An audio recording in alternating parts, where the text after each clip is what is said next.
नमस्कार, स्वागत आपका हरियाणा न्यूज 24 पर। मैं हूं प्रिंस लांबा। हरियाणा प्रदेश के अंदर अक्सर जाट वर्सेज नॉन जाट की राजनीति को बढ़ावा देने वाली, जाट वर्सेज नॉन जाट की राजनीति पर आगे बढ़ने वाली, चलने वाली भाजपा पार्टी को अब जाट समाज की, जाट वोटर्स की, जाट वोट बैंक की, जाट मतदाताओं की भी जरूरत पड़ती हुई नजर आ रही, क्योंकि सत्ता की हैट्रिक लगाने के बाद, जीत की लगातार तीसरी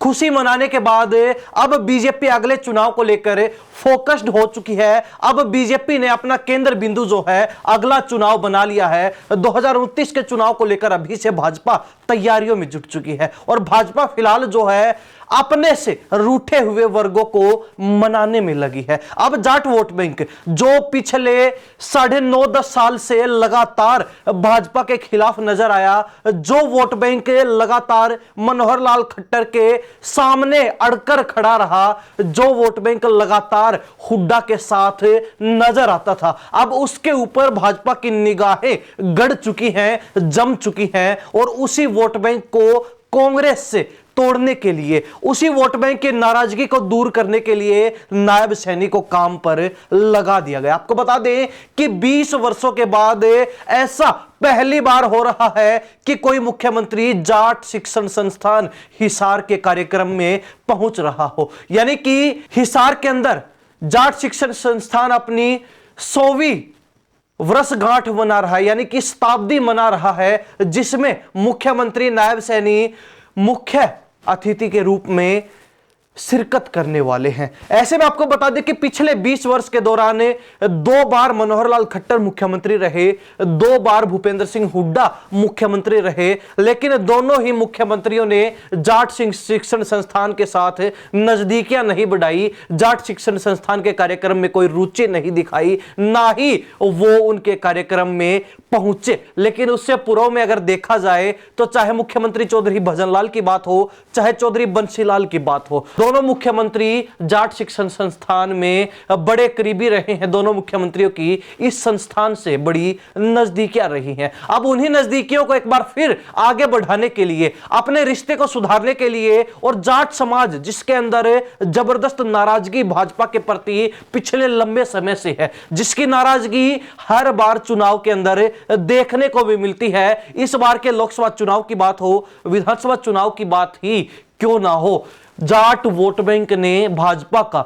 जिस हद तक हो सका तिरस्कार किया, बहिष्कार किया और साथ नहीं दिया। लेकिन बावजूद उसके भाजपा इस बार भी 20 से 25% वोट बैंक जाट समाज का लेने में भी कामयाब रही, वो भी बिना खर्ची, बिना पर्ची, नौकरियों के अपने नारे के दम पर। क्योंकि जो बच्चे या तो नौकरी लगे थे या फिर जो नौकरी लगने वाले थे, उन्होंने जो है खुलकर अपने परिवार के साथ भाजपा का इस बार भी चुनाव में साथ दिया, समर्थन दिया, वोट दिया, और इसी के दम पर भाजपा 20 से 25% जाट वोटर्स की नाराजगी के बावजूद भी वोट बैंक लेने में सफल रही। अब भाजपा को यह मालूम हो चुका है कि जाट वर्सेज नॉन जाट की राजनीति अगले चुनाव में नहीं चलने वाली, क्योंकि जिस पैटर्न पर हरियाणा प्रदेश में पिछले 3 चुनाव में भाजपा ने राजनीति की है, सियासत की है, अब उस पैटर्न को विपक्षी दल भी भली भांति समझ चुके हैं और उसी तरीके से जो अपनी राजनीति को आगे बढ़ाने में जुट चुके हैं, अपनी राजनीति को डेवलप करने में जुट चुके हैं, अपनी जड़ें जमाने में लग चुके हैं। ऐसे में बीजेपी को अब एक नई योजना बनानी होगी और नए योजनाबद्ध तरीके से जो है अपनी सियासत को आगे बढ़ाकर अगर चौथी बार भी सत्ता में आना है, सियासत प्राप्त करनी है, तो जाट वोट बैंक को मनाना बेहद जरूरी है। इस बात का मालूम चल चुका है, इस बात का पता चल चुका है। बीजेपी ने अपनी इसी सबसे बड़ी कमी को भांपते हुए सुधार करना भी शुरू कर दिया है और सुधार के रूप में आगे जो है मुख्य चेहरा बनाया गया है वो है मुख्यमंत्री नायब सैनी। क्योंकि भाजपा में अगर जाट वोट बैंक की नाराजगी थी तो वो मनोहर लाल खट्टर से थी। पिछले 9.5 वर्षों में जब तक मनोहर लाल खट्टर मुख्यमंत्री रहे, जाटों ने किसी भी तरीके से जो है ना मनोहर लाल खट्टर को मुख्यमंत्री के रूप में देखा, ना ही उनको मुख्यमंत्री के रूप में माना, और ना ही जो है मनोहर लाल खट्टर के साथ जाटों की नजदीकियां बढ़ी, बल्कि जो कुछ नजदीकियां थी भी वो भी दूरियों में बदल गई थी, वो भी तगड़ी नाराजगी और रोष के अंदर परिवर्तित हो गई थी। लेकिन अब मुख्यमंत्री नायब सैनी की बात की जाए तो उससे जाट वोट बैंक शायद ही नाराज नजर आए। मुख्यमंत्री नायब सैनी को जाट वोट बैंक भी जो है पसंद कर रहा है और इसी का फायदा उठाते हुए बीजेपी अब प्लान बी के तहत जाटों को लुभाने के लिए, जाटों को अपने साथ जोड़ने के लिए और हरियाणा प्रदेश में एक जो जाट समाज का बड़ा वोट बैंक है उसको मनाने के लिए, उसको अपने साथ जोड़ने के लिए और उससे जो है हरियाणा प्रदेश की सियासत को प्रभावित करने के लिए, बड़ा फेरबदल करने के लिए भाजपा जुट चुकी है। नायब सैनी को यह जिम्मेवारी सौंपी गई और नायब सैनी ने 1 महीने के अंदर लगातार दूसरा तीसरा बड़ा कार्यक्रम जाट समाज को लेकर कर दिया है और इस बार जो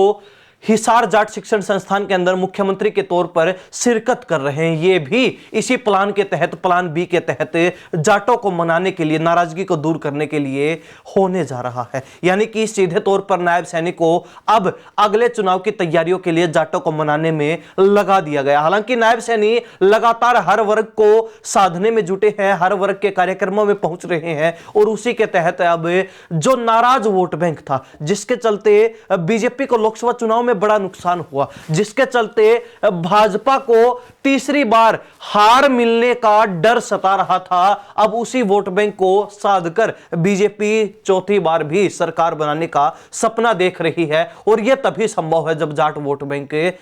भाजपा के साथ लग पाएंगे, हुड्डा का साथ छोड़ेंगे और नाराजगी जो है खत्म हो जाएगी, दूर हो जाएगी। इसी के प्लान में अब नायब सैनी को लगा दिया गया है। देखने वाली बात रहेगी कि अगले चुनाव तक क्या नायब सैनी मुख्यमंत्री के तौर पर, हरियाणा प्रदेश के मुखिया के तौर पर जाट वोट बैंक की, जाटों की नाराजगी को दूर करने में, जाटों के अंदर जो रोष बीजेपी के प्रति बना हुआ है उसको खत्म करने में सफल रहेंगे। क्या जाट वोट बैंक को बीजेपी अपने साथ जोड़ने में कामयाब रहेगी या फिर नहीं? इस बारे में हरियाणा प्रदेश की जनता क्या सोचती है, अपनी राय कमेंट के माध्यम से जरूर लिख दीजिए। इन्हीं सब बातों के साथ मैं प्रिंस लांबा, हरियाणा न्यूज़ 24। नमस्कार, जय हिंद।